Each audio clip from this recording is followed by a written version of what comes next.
Hello travelers, Boardman21 here, and today's build is the 100% spell crit Avalanche Shaman, and with it you'll be able to get up to and just a little bit over 100%, and on this build I have 105% spell critical strike chance, which means that every Avalanche boulder that hits will be doing a critical strike. Now we're not going to be doing the extra boulder on crit strike. We will not be running Halvar's set because we don't want to have the 1 second cooldown, and you can't really get 100% crit with Halvar's set. You can get to about 80 or 90%.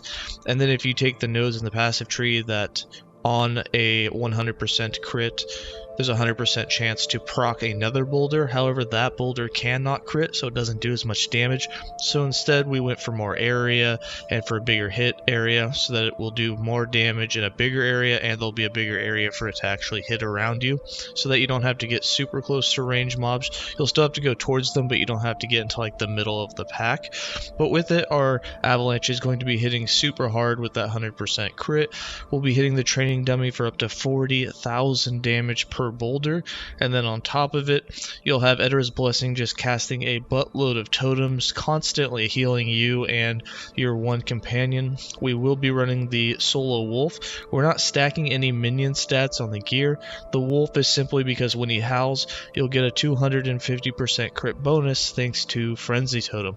Alright, let's go ahead and get into the skills. For skills, we're running Summon Frenzy Totem, Tempest Strike, Summon Thorn Totem, Eterra's Blessing, and Avalanche.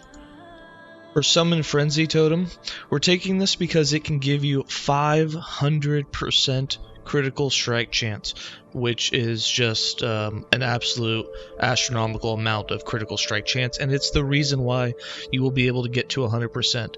So we have 2 points in Rapidity, 2 points in Beast Style Frenzy, and 5 points in Lead the Pack. Now what Lead the Pack does is while you have a Frenzy Totem up, which will be 100% of the time, you will get a 250% increased critical strike chance for 4 seconds whenever your wolf howls. Now as long as you're hitting your wolf with Eterra's Blessing, as long as you do that a couple of times every 4 seconds, it will actually recast because Eterra's Blessing will kill the cooldown and you'll be able to howl again. Your wolf will also have howl on kill and howl on hit, so there'll be a chance to do it that way. But you can get 100% uptime of this buff just by hitting your pet with Eterra's Blessing quite often.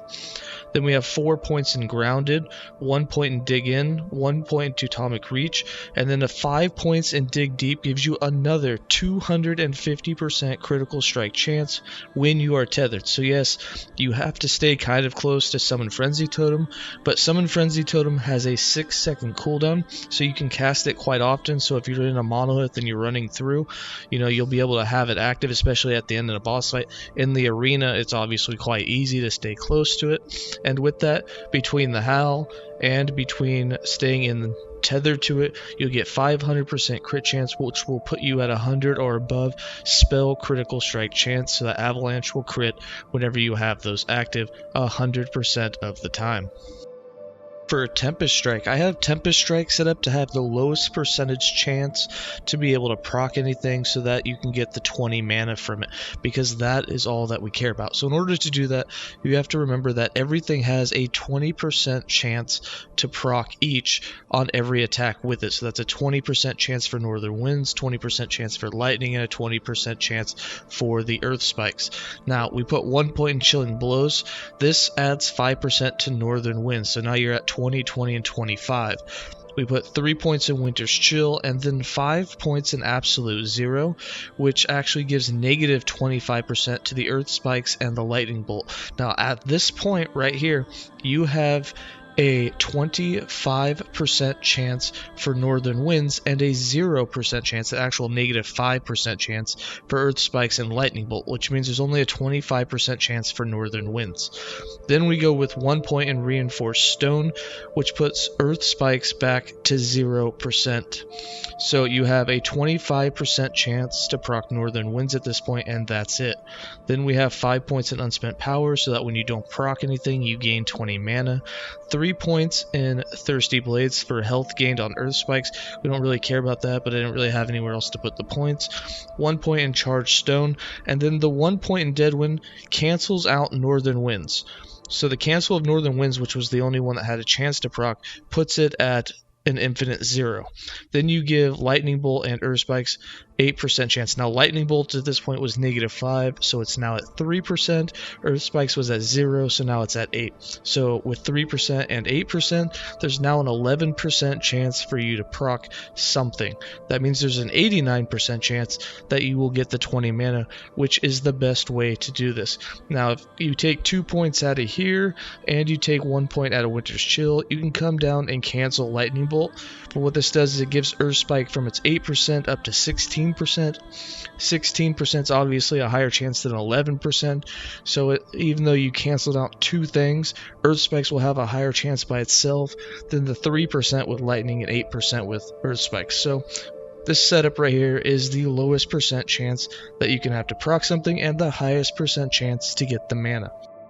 For Summon Thorn Totem, we have 4 points in Forested Expanse, 3 points in Eternal Forest, 1 point in Grove Mind, 2 points in Teutonic Wisdom, 5 points in Venom Tipped Thorns, 2 points in Lasting Affliction, 3 points in Torrent of Thorns. And then for anybody who does not know how it works, you can have 2 Thorn Totems by default. With 4 points in Forest Expanse, you now have 6 total. 3 points in Eternal Forest lets them have a little bit more duration, but it unlocks Grove Mine. This takes your maximum down one from 6 to 5, and this now summons all of them at once, but gives it a huge mana cost. Now, the cost right now is 113 mana, and that is with a 30% mana efficiency, which is huge, so you can see how expensive those are. That is why we do not summon them. However, since we have one idol that has a % chance to proc them every time we do any hit at all, that procs them for free, so that's what you want to use. And if you do see the members of Eterra, don't get too excited. This only works when you summon the totems. It doesn't work when they are procced through idols. Hopefully they bring that back, though. It did come around for a little while, and while the mana gain might have been too much, hopefully it gets balanced and they bring it back a little bit, because it is definitely a lot nicer to get mana this way than swinging Tempest Strike at the air trying to not proc anything so that you can get some mana that way. For Eterra's Blessing, we have it set up to heal in the beginning, heal in the end. On both heals, as long as it's a high life heal, you'll get healing totems, and once again, we're trying to get as many totems as possible so that you have as much cold damage as possible so that Avalanche will hit hard as a rock. On top of that, you'll be able to revive your companions from a distance, you'll be able to make your companion taunt, and you'll have so many heals that if you really want to risk it, even without any defenses at all for the Shaman, you can technically stand in Lagan's beam and out heal the damage that you take. However, I don't recommend it unless you have as much attunement as I have, or that you've put in the full amount of points, because you have to get a lot of healing from it in order to do it. Alright, for this setup though, we have 4 points in Improved Blessing. That's to unlock Effervescence, which we have 1 point in, and 1 point in Regrowth, so that it will heal again at the end of that 4-second duration. 3 points in Ancestral Renewal means that there's a 100% chance on a high health heal to get a totem. Now you get that both at the beginning and at the end, so you get 2 totems per cast, 1 point in Conservation for some mana efficiency, 2 points in Ardent Touch, 2 points in Binding Heal. This is a level 18 skill. I was messing around with it a bunch and just kept changing my mind about where to put things.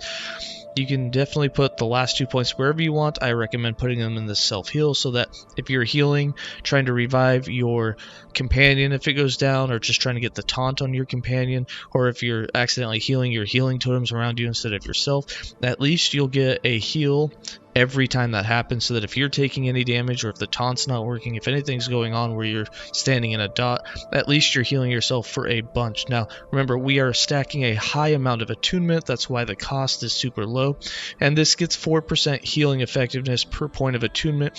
So even though it says it's healing for 100 health, you have about 400 to 500% healing effectiveness with this, so you're actually being healed for about 500, and even though you're not the one targeting yourself, you still get 60% of that, so you're still going to get a 300 to 350 HP heal every time that you use it, even if it's not on yourself, and if you do use it on yourself, it's even more.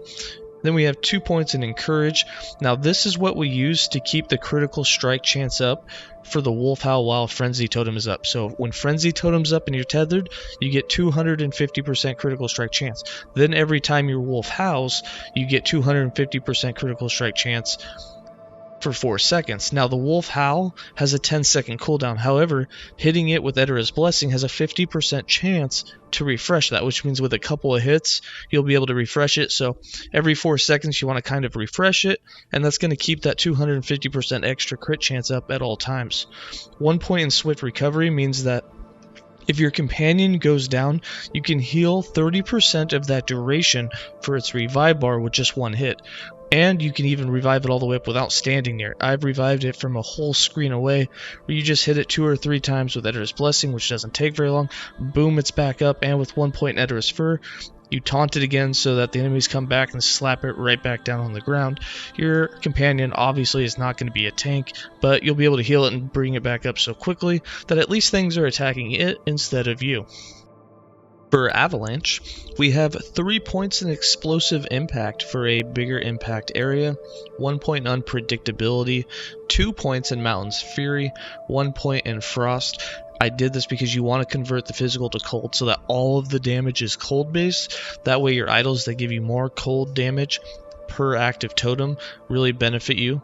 Now you can get, since we're doing 100% crit, you can go for the Alpine Guide, and with 3 points here you can have a 100% chance every time you do a crit with the boulder to summon another boulder. However, the summoned boulder doesn't crit, so it doesn't do enough, it doesn't do as much damage, and I just didn't find it as useful as just trying to get a bigger area so that you don't have to get into the middle of packs to do damage. It increased my survivability a little bit, and I just liked it more. However, you can definitely change this skill up. We have 1 point in Mountain Peak, 1 point in Precision, 1 point in Wild Path, 4 points in Unyielding Storm, 1 point in Hailstorm, 3 points in Harsh Winter, 2 points in Grounding. And if you want to take a couple of these points out because you don't really care about the area too much, you definitely can. You can definitely get the Storm Slide, although you won't have Storm Totem active, but if you want to change the build up a little bit, you could get it. And then, of course, you could definitely put more points into both Grounding and Harsh Winter for more hit damage. For passives, we got 20 points in the Primalist base class with 8 points in Natural Attunement, 2 points in Wisdom of the Wild, 5 points in Hunter's Restoration, and 5 points in Tempest Bond. 0 points in the Druid, 15 points in the Beastmaster.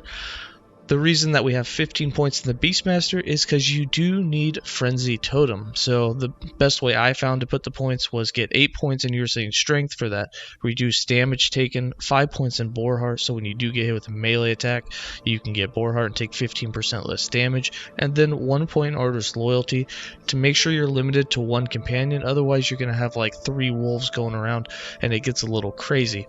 And then 1 point in Call of the Pack so that you get a little heal for you and the companion whenever you use its ability. For items and idols, so there's 2 types of idols you want. You want at least 1 idol that gives % chance on hit to summon a Thorn Totem. And then for the suffixes, it doesn't even matter what the percentages is, even, so like, what did we got here? You can roll anywhere from 7 to 22%. Even if you have 7%ers, those are still a huge amount because you'll have about 20 totems active on average, especially in fights. And even at 7%, that's 140% cold damage from 1 idol. So it doesn't even matter what the worst roll is. Make sure you have 4 idols on that have cold damage per active totem. And then of course for the prefix on the other ones, try and get damage, leeches, health on hit. Those things will hit so hard they give you a lot of leech, and even though you're out healing a lot of the damage, it's always nice to have some leech. We do have 1 unique on. I am wearing the Last Mountain. The reason for this is it comes with attunement, and you get 54% increased cold spell damage if you have directly cast a physical spell recently. Well, Tempest Strike counts as a physical spell, so it's 54% cold spell damage. Plus you get spell stun chance, you get armor on shred on spell hit, and you get a chance to apply frostbite on spell hit. All of those things together is just a huge benefit to what you could normally get on a relic.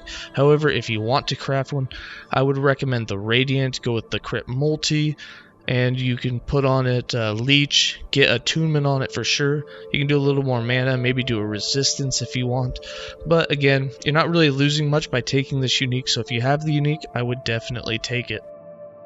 For items, I went with a one-handed prophecy wand because one, it can come with, and probably does have more adaptive spell damage than you can get with, say, Halvar's Pledge, which is a two-handed weapon, which only comes with up to a maximum of 62 adaptive spell damage. The one-handed prophecy wand comes with up to 65. This also comes with only 4% critical strike chance. You can get 6% spell-based chance with a catalyst.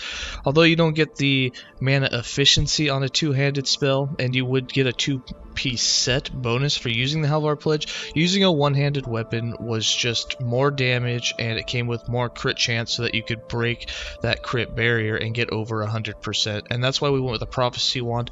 Plus, it's craftable. You can get cast speed so that you can cast Eterra's Blessing more, and then you can put increased spell critical strike chance on it. You can get easily over 100% chance. And then we did some chill on hit, some extra mana, and then for the catalyst, you don't even care if the rules are bad. Just make sure you gamble until you get a 6% spell critical strike chance base. That's what you want to make sure that you do. After that, you can throw critical strike multiplier on their spell critical strike chance, and then the two suffixes doesn't even matter. Here we went with a little bit of dodge and void resistance. The dodge is basically useless. The void resistance, we already have it on like 4 or 5 other items, so you don't even need that, but it does help to get the extra spell critical strike chance. And just make sure that you have that plus 6% base, as that's the most important thing to getting towards your 100% crit chance. Then for the chest, we have attunement, increased dodge, flat dodge, increased health. Really, the attunement is the most important thing here.